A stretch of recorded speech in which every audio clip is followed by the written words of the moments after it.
So a little side project from renovations. I'm trying to put the living room back together from after I did the floor. And before I put everything back, I wanted to plug in this VCR and have it all hooked up. It's an older one. I certainly paid a few bucks for it back in the day. Um, and I do already have one in the garage, but it's pretty cold out there right now. And I had found this movie at the local thrift store before Christmas. I have I have this on VHS, but I can only find the case. So I think I got it for a few bucks. So I'm like, hey, I'll just grab another copy of it. But I'd like to sit in my living room and enjoy it. And from time to time, I'd like to be able to sit in a warm living room and watch a VHS movie. So for a while now, this cable's been kind of broken. So I've kind of cut it nice and clean, and I'm going to prep it all up and try to get this thing back working.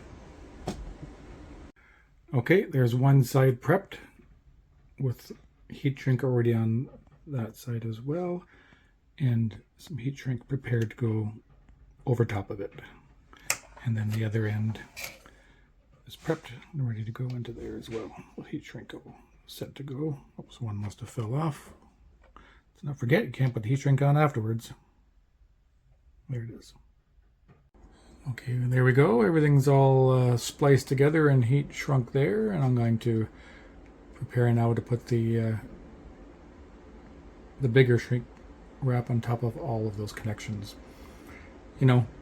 With there being lots of wires behind our cabinets and whatnot, things get pulled and tugged. So the more secure that we can make this, the longer this connection will last, and quite likely it'll last the longer than the life of this super VHS player. Okay, I'm not sure how well you can see the black shrink wrap on the black extension cord, but it's looking pretty good.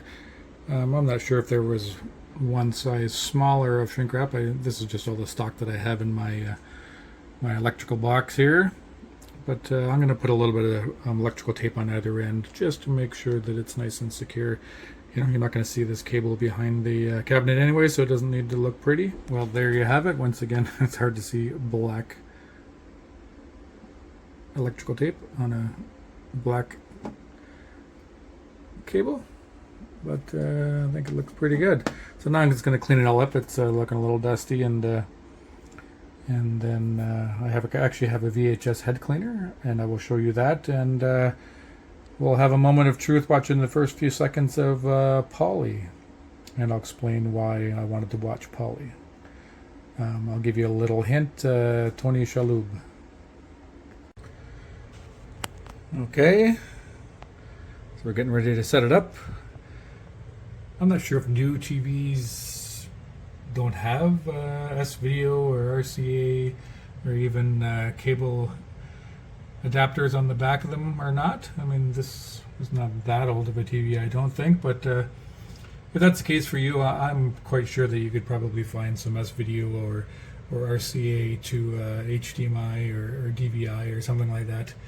But I am RCA cable years old, and I'm sure I have a S-Video cable somewhere, but I've got lots of these hanging around, so let's get plugging things in. Okay, here's my VHS head cleaner, and it comes with this liquid here that I'm going to be putting into that hole.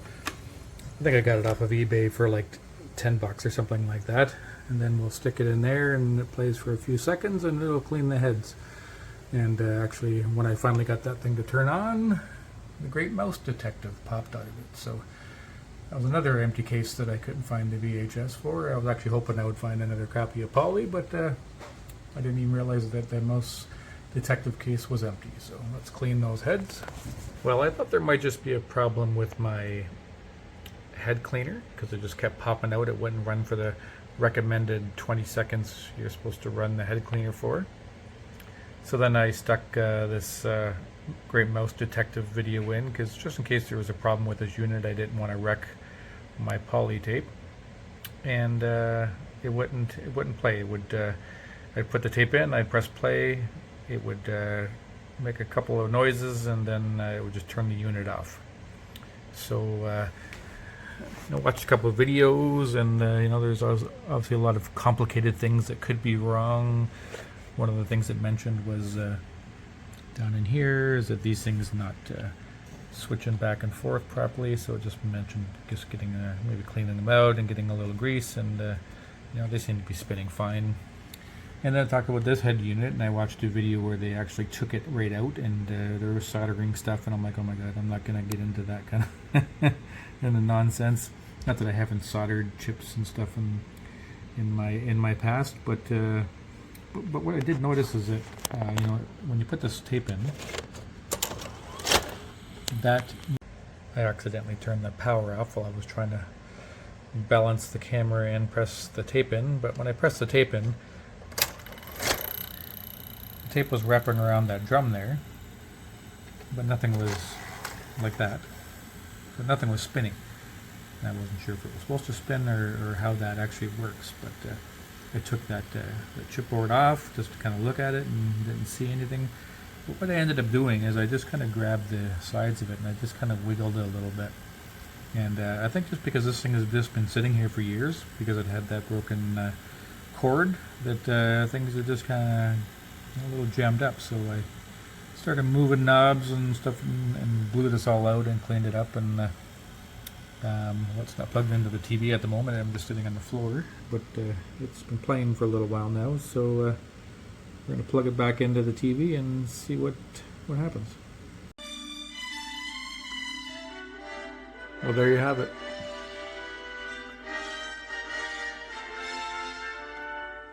So why Polly? Well, over the last few months I've gotten a little addicted to Monk, starring Tony Shalhoub, and I didn't know that Tony Shalhoub had been in his series until I pressed play on that first episode on Netflix a few months ago, and it just made me want to go back and watch this old